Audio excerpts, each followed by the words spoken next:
Do y'all ever draw assumptions? Or do you know people who tend to make assumptions about a variety of things? Maybe about you, maybe about your family, your kids, about people who jump to conclusions maybe about certain situations and what they may be facing at the moment. You know, when we draw assumptions about other people, a lot of times what we're doing is we are trying to deduct and anticipate the other person's motivations. And so we make assumptions about why they decided to do what they did, why they think the way they think, why they said what they said, and we jump to a conclusion and we make an assumption and we label that person a certain thing or that situation a certain thing because we're making an assumption about that person or about that thing. We don't just do that with people and situations. Sometimes we do that with our own medical condition. We immediately, when we have a symptom, hit up the internet and we diagnose ourselves. Does anybody tend to do this and make an assumption about your health condition based upon what you read on the internet because everything on the internet is 100% true? Does anybody ever do this? Is anybody in your family, does anybody you're married to do this? Now don't raise your hand. You get in trouble for that. This is a condition. It's got a name. It's called cyberchondria. Cyberchondria. You may need to write it down and say you're being a cyberchondriac today. Where you feel a problem, you feel a pain. This morning I woke up and I had a pain in my elbow. I didn't immediately go online and discover that I have, cancer of the elbow or leprosy and my arm's going to fall off this afternoon. I just thought, well, I did something wrong or slept funny. But that's also just my personality. I'm not going to go search out because not only are you going to see everybody's worst condition, it's going to pop up with pictures and you're like, whoa, I do not want to see other people's broken elbows and mess, and that's gross. I don't want to see it. And so we draw conclusions and make assumptions based upon just different facts that we have about certain things, and we make an assumption and say, well, then it must be this.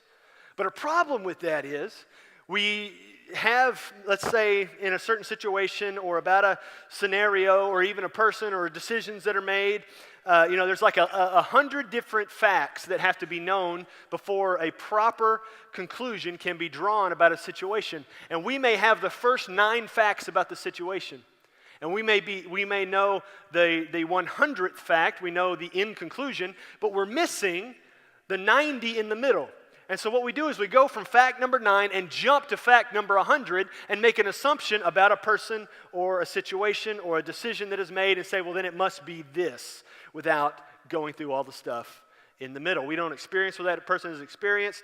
We don't know really the motivation behind why the person did what they did, but we make an assumption about why they did what they did because we want to get to the end result faster. We want to label them what we want to label them faster, and we make an assumption, and the assumption ends up doing damage to the relationship. Or if you make an assumption about your health because of what you search on the internet, you may damage your own health because you're drawing the wrong conclusion. That doesn't mean you shouldn't search the internet if you've got a problem. If your arm falls off, search the internet, see what the problem is. Or just go to the doctor. That may be a better thing. I mean, it's not called Dr. Google for a reason, But it can help in a lot of different ways, as long as you're not a cyberchondriac. Well, what we're going to see today in John chapter 20, where we're going to be, it's on page 906 if you're using the Pew Bible. It's also in the YouVersion Bible app. This is there, the notes, the scripture, the order of service, our songs are in there, a way to give is in there, and the announcements are in there. Check that out. John chapter 20. We're going to start down in verse 11. We're going to see someone who makes an assumption and almost misses out on one of the greatest blessings of all time. You see, where we come to the story here in John chapter 20 is Jesus has done his ministry. Jesus has been arrested, tried, crucified, and then he's been put in a tomb. And he was crucified, he was killed on a Friday, and when they finally took him off of the cross, it was almost sundown. It wasn't quite there yet, it was almost sundown. And for the Jew, this was very important because it was the Sabbath day from sundown Friday to sundown Saturday. And they didn't do any, major work during that period of time because it was considered violation of the Sabbath. And not that every Jew back then was especially religious or especially holy or pious, but this was a special period of time. It was the Passover, and so they tried to do everything they could to make sure they worshiped appropriately during that period of time. And so once sundown Friday came, they weren't going to do anything. And so it was getting close to that time. Jesus had died, and so they needed to put Jesus in a tomb before sundown came. Otherwise, they wouldn't be able to worship the next day because they would have handled a dead body on the Sabbath, and that would have knocked them out of worship on Sabbath during the Passover period. So sundown comes, and they put Jesus in this tomb that's in the garden there nearby where he was crucified. Pilate authorizes a stone to be rolled in front of this. But the reason they put him in there so quickly is they didn't have time, what makes this important, they didn't have time to do the proper burial preparations for the body that they typically do. So they put him in there without doing the proper preparations. And so the women who were a part of the benevolence team or the bereavement team back then, they were going to come back on Sunday morning and take care of all that stuff. And they were going to do what they would appropriately do at a funeral or at that period of time. And so the Sabbath comes, Saturday comes. They all go and they worship for Sabbath during Passover. And then it's nighttime, and they can't go out at nighttime and do this. They need some daylight. And so they get up Sunday morning, and they're going to go to the tomb and prepare the body as they do. But when they get there, the women get there, the stone is rolled away, and they're frightened because there had been guards there. The guards are no longer there. And so some of the women run back and tell the disciples the stone's rolled away, and nothing is like it's supposed to be. So Peter and John hop up and hightail it to the tomb, look inside, there's nobody there, body's missing. And so Peter and John go back to their homes, but Mary Magdalene is still there. All the other women have left. They're still probably back talking with the disciples. Mary Magdalene is the only one present at the tomb at this time. That's where we come in verse 11 of John chapter 20. It says, "But Mary stood weeping outside the tomb. And as she wept, she stooped and looked into the tomb." I want you to notice something. The Bible doesn't use words carelessly. And so here in one verse, we have John, who wrote this book, says weeping twice. He emphasizes the condition, the emotional state that Mary Magdalene was in. She was weeping outside the tomb, and she wept, and she stooped, and she looked in. I don't know if you've ever wept before, particularly when someone close to you has passed away. It's uncontrollable. I mean, this is the kind of imagery here. You just can't control it. I mean, there's tears in your eyes. You're getting worked up, and you can't stop. And that's where she is. Her eyes are blurry because of all the tears, and she's worked up, and she can't, get herself under control. And as she's doing this, she kind of stoops down and looks in the tomb here for the first time. She's looking inside now for the first time. With this emotional condition she is in. And she's making an assumption here. That's why she's weeping in this way, this uncontrollable way. Mary Magdalene's been around for a little while with the disciples. She's heard Jesus' teaching. She's heard him say on numerous occasions, "I'm going to be arrested, I'm going to die, but don't worry, I'm going to raise 3 days later." But she doesn't hear that in the moment when she sees Jesus die on the cross. She doesn't remember that when she gets there Sunday morning and the stone is rolled away and she looks in and sees the tomb empty. She's not thinking, well, Jesus said he was going to have to raise. He said it was going to happen. That's not anywhere in her mindset. She is in a period here of distress. The assumption she has drawn about what has happened to Jesus has led her to the conclusion of being in distress. She's in great distress. She looks in the tomb, and look what she sees in there. Verse 12, "And she saw 2 angels in white sitting where the body of Jesus had lain, one at the head and one at the feet." She sees angels in the tomb. Now, I don't know about you, but even if I'm weeping uncontrollably and I look in the tomb of the Son of God, who has already told me multiple times he was going to die and raise, and I see angels, I would think, well, obviously he's risen from the dead. There's angels there. There's no body, there's angels. So they must have done something and he's alive somewhere. But that's not the conclusion that Mary draws. She sees angels. Angels. And there's every indication from this passage, we're going to see it, that she knows these guys are angels. Verse 13, "They said to her, 'Woman, why are you weeping?'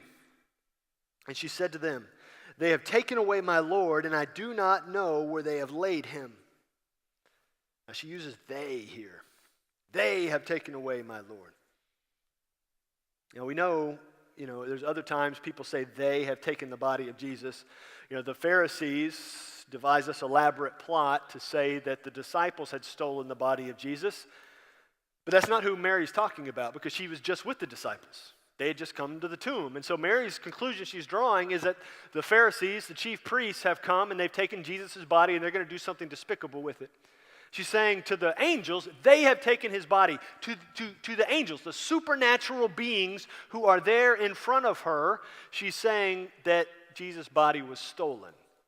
She's not saying, why are angels here? She's not saying, why have you been sent by God to be here? She immediately says, somebody took his body. Somebody stole his body. She sticks to her talking points of Jesus' body being stolen. Verse 14. Having said this, she doesn't wait for their response. Having said this, she turned around and saw Jesus standing. But she did not know that it was Jesus. So she turns around and sees somebody. And again, we know her emotional state. We know how she is in the moment. She's weeping uncontrollably. Her eyes are blurry because of the tears. She can't see anything. And she is consumed with the moment. And so she sees somebody standing there and doesn't recognize that it's Jesus, but it is Jesus. She sees him but doesn't recognize him because of her current condition and the assumption that she's made about him. She turns around and sees him standing there. And Jesus speaks to her, but she still doesn't recognize him from his voice. Verse 15. Jesus said to her, "Woman, why are you weeping? Whom are you seeking?" Supposing him to be the gardener, she said to him, "Sir, if you have carried him away, tell me where you have laid him, and I will take him away." So she supposes, she assumes this guy's the gardener, that Jesus is the gardener come to trim up some things around the garden. She assumes that's who this is. She doesn't recognize him from sight because her eyes are so blurry because of the tears and the weeping. She doesn't recognize him because of his voice, because she's so distracted and consumed with what she has assumed about the situation that she misses who this is. He says, "Whom are you seeking?" In truth, she's seeking him, but she doesn't know that it is him. And if you have carried him away, she's not rational, because think about it. Here's a gardener. In order to take away Jesus' body, he would have to have overpowered the Roman guards. He would have had to have moved the stone in front of the tomb that it took multiple guards to put into place. And then he would have had to, after having beaten the guards and having moved the stone, he would have had to have carried the body out without any sign of him having taken it out. He would have to be just a power-lifting magician. But she doesn't think clearly in the moment. She rests in the fact of the assumption she's made. Where is he? Where have you taken him? Verse 16. Jesus said to her, "Mary." She turned and said to him in Aramaic, "Rabboni," which means teacher. So Jesus says her name. And as when anybody says our name, we turn around. She turns around, and the moment of recognition hits her. It's Jesus. The very one that I'm seeking. Everything that she had assumed and drawn a conclusion about was thrown out the window because now she's faced with the reality of the situation. Jesus is here. The one I'm seeking is here. The very reason that I've been worried, the very reason I've been so stressed out, the very reason that I've been obsessed with this situation, it doesn't even matter because he's alive and he's standing here in front of me. So she says, "Teacher." Verse 17. Jesus said to her, "Do not cling to me, for I have not yet ascended to the Father. But go to my brothers and say to them, I am ascending to my Father and your Father, to my God and your God." Mary Magdalene went and announced to the disciples, "I have seen the Lord," and that he had said these things to her. So Jesus came to her and he sought her out. Jesus came to her and sought her out. He says, "Don't hang on to me. I've still got something for you to do. Don't just sit here and worship right now. That's important, yes, but I've got some stuff for you to do. I've got a mission for you. I've got a purpose for you. You need to go and tell the disciples that I have come." You see, Mary, up to this point, She had been believing in her assumptions and not believing in the truth of Jesus. She was believing a lie that ultimately drowned her faith in the assumption. You see, because assumption is the opposite of confidence. We draw assumptions, and I'm using the word assumption in a negative way for a reason. We draw assumptions about all of these things negatively, and it has great impact on how we perceive those things. We can also have faith in those things. We can have faith in our spouse, in our friends, and that's drawing a positive assumption about them, making a positive assumption, drawing a positive conclusion, is having faith in somebody, or we can make an assumption about them in a negative way. Mary is making an assumption about not only Jesus being dead, but about what has happened to him in the meantime. And then Jesus shows up. He seeks her out. Now, this is important. She has seen Jesus die, and she's been waiting to see what would happen next. She's been waiting for Sunday to come so they could take care of his dead body. She's been waiting for this, and Jesus seeks her out. Why this is important is Mary Magdalene is the first one to see Jesus alive. She is the very first human being on earth to see the living Jesus after his resurrection standing there. Before the disciples who have spent, a couple of years with Jesus, before Peter, who would lead the charge and lead the church in just a few chapters in the book of Acts, before any of those guys see Jesus, Jesus shows up and appears to Mary Magdalene first. First. He chose her to be first. He chose her to go and tell the disciples he was alive. He chose her to be the one to demonstrate the great faith, to give the first purpose and the first commission to. He sought her out in her lack of faith. He sought her out in her conclusion jumping, her assumption drawing. He sought her first and gave her this mission. See, we see the waiting that she was experiencing from the Friday of Jesus' death to the Sunday, through the dark Saturday of her life. The waiting was not pointless. Jesus used the waiting for fulfillment to bring her to a point of preparedness so she could go out and do what he needed her to do. The waiting is not pointless. He came to give her a purpose. He came to give her a mission, but she almost missed it because of her destructive assumptions. She almost missed it. She conversed with the angels and it didn't hit her. She saw the empty tomb and it didn't hit her. She conversed with Jesus himself and it didn't hit her because she had already come to the conclusion of an assumption she made about the situation, and she almost missed the fact that Jesus was alive. The greatest ending to a story in all of history, and she almost missed this blessing because of the assumption she had made. Assumptions do a lot of things to our lives. They mess us up in a lot of ways. And if we look back at verse 13, when she's talking to those angels, it says, she says to them, they say to her, "Why are you weeping?" And she says to them, "They've taken away my Lord, and I do not know where they have laid him." If you look at all the other interactions in Scripture of human beings and angels, almost every single time there is an overwhelming sense of recognition and fear on the part of humanity. And the angels will say, "Do not fear." Mary is so caught up in her assumption that she doesn't fear already. She has no reverence for what is happening right now because she is so distracted.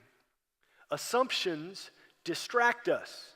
Assumptions distract us from the reality and the truth of what is happening right in front of us. Assumptions distract us and mess us up. I mean, if I'm talking with angels, my mind is going to be blown in the moment. I mean, we see in the passage that John takes a moment when she's talking with Jesus, and he says, she did not know that it was Jesus. He points out that fact. But he doesn't say that phrase when she's talking to the angels. John doesn't say she was talking to the angels and did not know they were angels. So because he says it with Jesus and doesn't say it with the angels, we can draw the conclusion that Mary knew they were angels. She knew there was something different about these people. She knew that these weren't just two random guys sitting in a tomb. That's weird on a Sunday morning. I mean, you just don't find guys doing that. Obviously, these guys were angels. But she is so distracted that she does not have the reverential fear she needed. But you know what else assumptions do? Assumptions, they distract. Assumptions are also easy. They're easy. I mean, we notice right off of the bat, Mary has come to the tomb, verse 11, and she's weeping, and she wept, and she's just uncontrollable in her emotional state. Assumptions are easy because we are wired in our minds to try to connect the dots. We are wired to try to draw deductions about certain things. You know, we all think of ourselves as Sherlock Holmes, and we want to be there and say the things and do the things and think about things that aren't really there. And so we think about all these things and draw all of these assumptions. Sometimes we don't even know we're drawing conclusions, but we are all the time. We do it when we're watching the news. We do it when we're watching sports. We do it when we're conversing with somebody. More often than not, when we're conversing with somebody, we're not thinking about what the other person is saying. We're drawing a conclusion and already thinking about how we're going to respond to what they're saying and not really hearing what they're saying in the first place. So we're listening to respond, not listening to listen, because we're drawing conclusions and making assumptions about where the conversation is going to go. Assumptions are easy because that's how we're wired, to draw conclusions about things. But it's not that we need to suppress that need to be wired a certain way or to any of that. We need to suppress our natural inclination to make assumptions, and we need to engage our faith in Jesus and his control over whatever situation we're facing, but also our faith in people. Our faith in people, particularly those closest to us. Have faith in our families. Have faith in God's people, God's children. That there is not some subversive little motivation that everyone is malicious and doing terrible things. Have faith that somebody is not naturally trying to harm you or speak ill of you, quite possibly, because you read something on social media. You're just misunderstanding the way something is being said. Let's have faith that the person isn't trying to wound your soul. Maybe they are, but have faith they're not until you know better. Assumptions distract. Assumptions are easy, but you see in Mary's demeanor in this passage from weeping, and it says she wept, and the angels ask her, "Why are you weeping?" Jesus asks her, "Why are you weeping?" It's over and over. She's weeping. She's weeping. This scenario has unloaded great anxiety on her. This is something else assumptions do. Assumptions stress. Assumptions stress us out. They cause great anxiety. They create within us an anxiety about a person or about a situation or about a bill that's coming in the mail that we think is going to be this, and we make an assumption about this, and we think this is going to happen, and this is inevitable, and it's got to be this way, and I'm going to get fired, and I'm going to have this happen, and I won't be able to pay the bills, and I'll be out on the street and have to sell my car and have to sell my blood and have to sell my shoes, and I'm not going to have anything. And we make assumptions about all this stuff in life. That maybe that will happen, I don't know, but Jesus is still king. And so where is our faith? Have we embraced the assumption, or have we embraced our faith in Jesus? Assumptions cause us great stress. My spouse hasn't texted me this is something we may say, as we're sitting at home, in 30 minutes. So they've obviously had a crash and died, and they're on fire in a ditch somewhere because they haven't texted me in 30 minutes. Or my kids have not called me in 2 days, so I know they have been kidnapped and they're on a sex trade and they're in Africa right now. You know, back before we had cell phones, we didn't call every day. I know my mom listens to this podcast every Monday morning, so I'm giving myself up here. I would call my mom maybe once a week when I was in college, maybe. And that was usually because I needed her to proofread a paper that was due the next day. And I'm a bad son. There you go. Our kids, if they're going to listen to this in the future, boys, Hope, you better call them more than once a week. But it was just the way that we communicated then. But now we expect communication to happen all of the time because it's always accessible. And if they don't call us, then we make an assumption about how they are, their condition, and where they are, and how bad things are. And we get to this certain place, and it causes us great anxiety. And we can't sleep because we're so stressed out because of an assumption we've made about a situation we, in truth, know nothing about. So assumptions distract. Assumptions are easy. Assumptions stress. But assumptions also trick you. They trick you. Look at verse 15. Mary is talking to Jesus. He says to her two sentences. Woman, why are you weeping? Whom are you seeking? And she supposes him to be the gardener. She has spent many, many days with Jesus and the disciples. She would be very familiar with his voice and his tone and his inflection, but she has been tricked because of the assumption she believes that Jesus is dead and somebody has stolen his body. So even though this guy may sound like Jesus, it's not him, because I know for a fact, based on the assumption I've made and the conclusion I've drawn, that he is dead and his body is hidden somewhere. So it can't be him. Assumptions trick us into thinking something that's not true. Assumptions trick us into thinking something is not true. But she is talking with Jesus. The proof that her assumption is not true is standing right there in front of her. You know, I read something the other day that I can't remember who said it. Somebody famous a long time ago said it. But it's basically what it's saying is that if we think we know something, then we cannot learn that thing. That if you think you know something, you can't learn it. Even if what you think you know is in fact not the way to do the thing. You see, Mary here thinks she knows that Jesus is dead. She thinks she knows that his body has been stolen. And so even though the facts are staring her literally in the face, she already thinks she knows how the story ends, and so she doesn't see it. She misses the blessing. So that's something that assumptions do. They rob us of a blessing.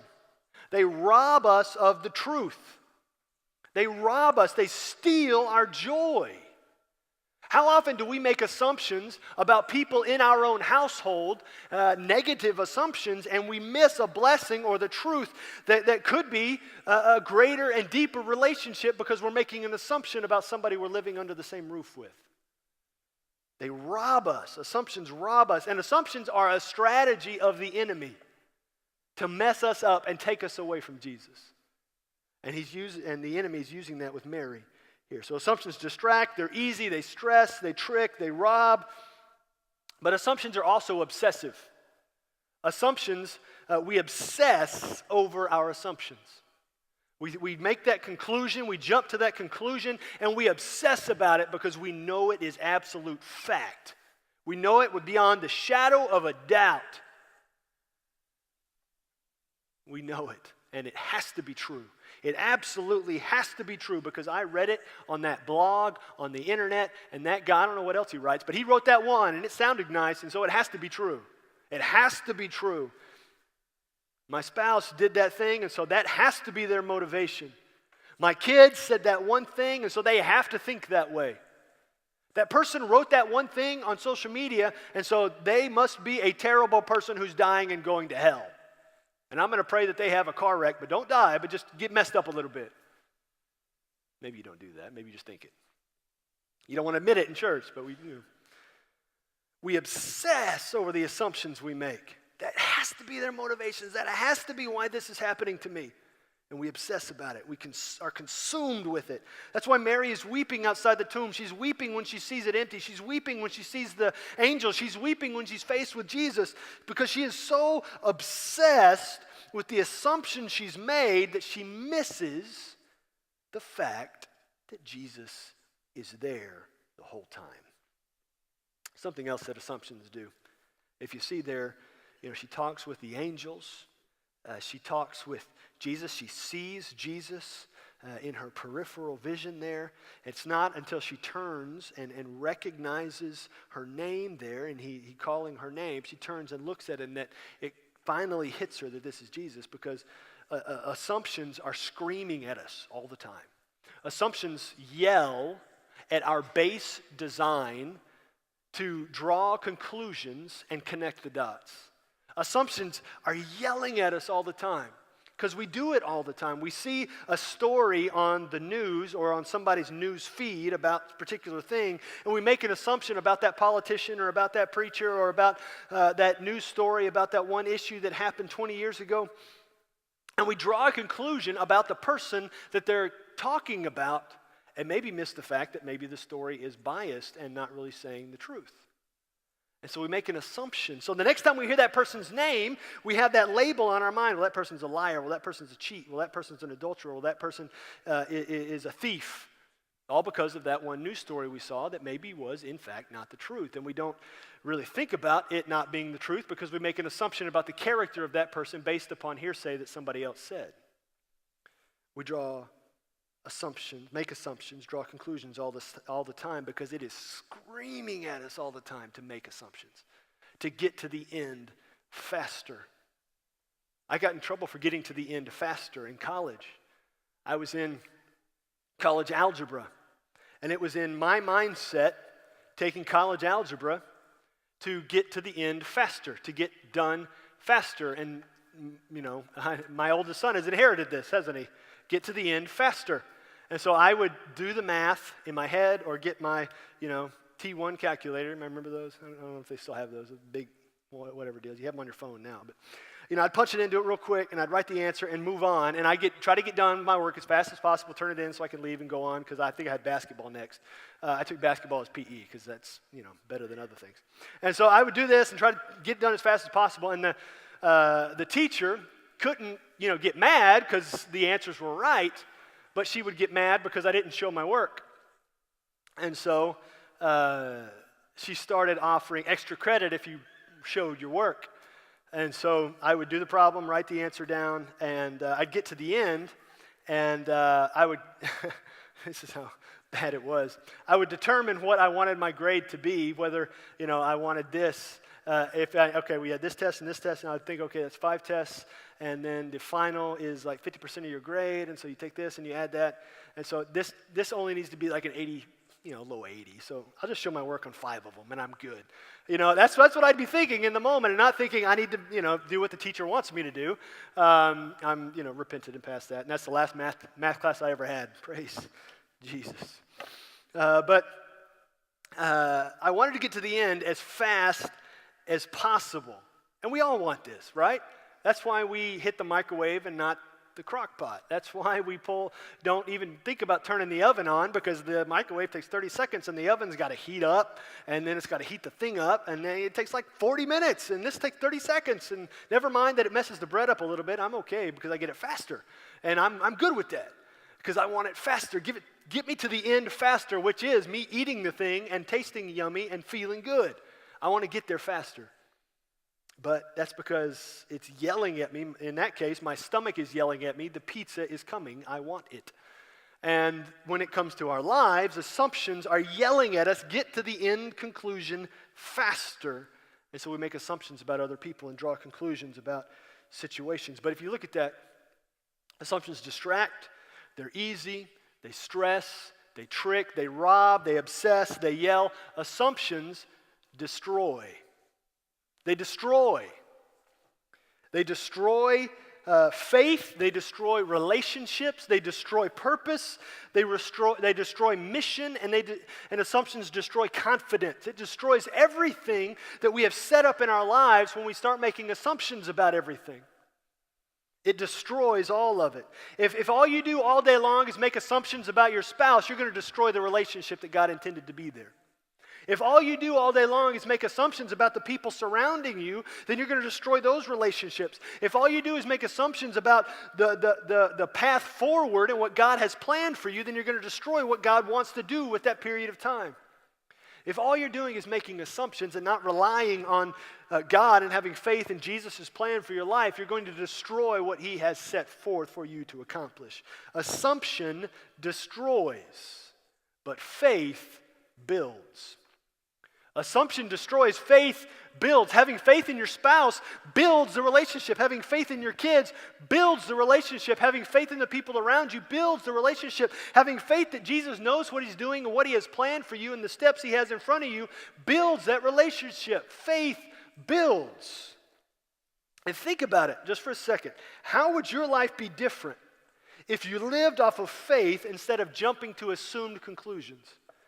How would your life be different if you lived off of faith instead of jumping to assumed conclusions?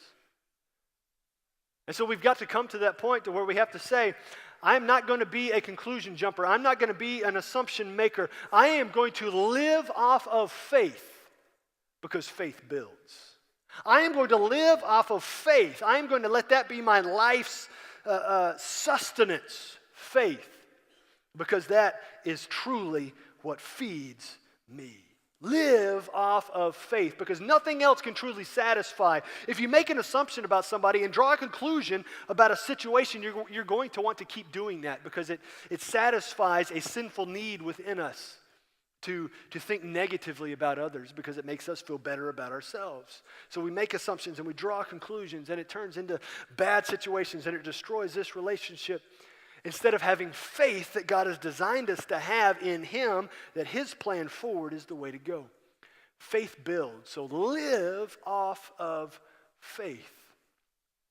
Mary Magdalene. Jesus sought her out.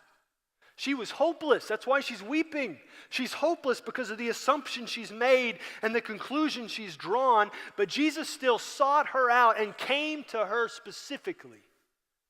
So even if you're all about drawing assumptions can be your middle name because it's all about you. It's in quotation marks on Facebook because it's your middle name. You know, how are you feeling today? Assuming. You know, it's all about what you think about and what you do and how you live, and you may do it subconsciously now because it's just become muscle memory. But even in the assumption making, Jesus comes to you and says, I have a purpose for you. He came to Mary Magdalene and said, I have a purpose for you. You are going to be the one to go and tell my disciples that I'm alive. Before Jesus ever showed up in the room miraculously, as he does later on, he sent Mary Magdalene to prepare the way. He sent Mary Magdalene to walk into that room with those disciples who were assuming, just like she was, that Jesus was dead. He sent Mary Magdalene in there to say, no, he's alive. I've seen him. I've talked with him. I've seen his angels. He is alive. He came to her even though she was drawing those conclusions he was dead. Even though she almost destroyed the great blessing she could have experienced, and she did ultimately experience in talking with Jesus and seeing his living, resurrected body, he sent her. So no matter how far we've gone in making assumptions in our lives about other people, well, that person has made decision after decision after decision. So I'm making an informed an informed judgment about who that person is because of how their past is. No, you're making an assumption about how they will be from this day forward. You're saying, possibly, in that person's life, that Jesus can't make a difference in their life. That because they did this and this and this, that now they've encountered Jesus and there's no way for them to be different from here on out. So I'm not going to give them any grace. I'm not going to give them any faith. I'm just going to say they are who they were, not who Jesus has designed them to be. Live off of faith. Don't draw conclusions and make assumptions that Jesus intended for you to have faith about that situation in. So if you are today and you've made an assumption about your life, or maybe you are living off of the fact that other people have made assumptions about you and you're allowing their assumptions to define your future, Jesus should define your future. He has faith in you. That's why he sought out Mary Magdalene and gave her a purpose and a mission, because he had faith that she would fulfill it. He has faith in you because he has a purpose for every one of you. If he didn't, you would already be gone. Your purpose would be finished. Because you're still here, we can know he still has a purpose for you. He has sought you out, given you a purpose, given you a mission. So will you have faith enough to fulfill it? It begins, living off of faith in the mission he has for you, it begins with believing that Jesus is the Son of God, and he died, and he rose from the dead. He died so all your sins will be forgiven, and he rose from the dead so that you can live after you die. If you believe that, then your faith begins in that moment. And it can grow from there, and you then have something to live off of. Faith and not assumption. And so we have to make a decision. Sometimes it has to be moment by moment. I will live from this point forward and have faith.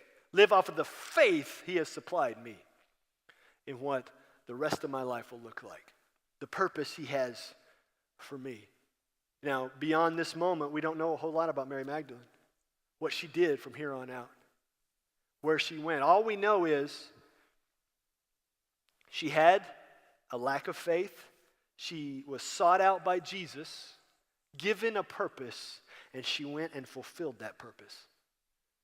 So where are you today? Are you an assumption maker or a purpose fulfiller because you're living off of faith?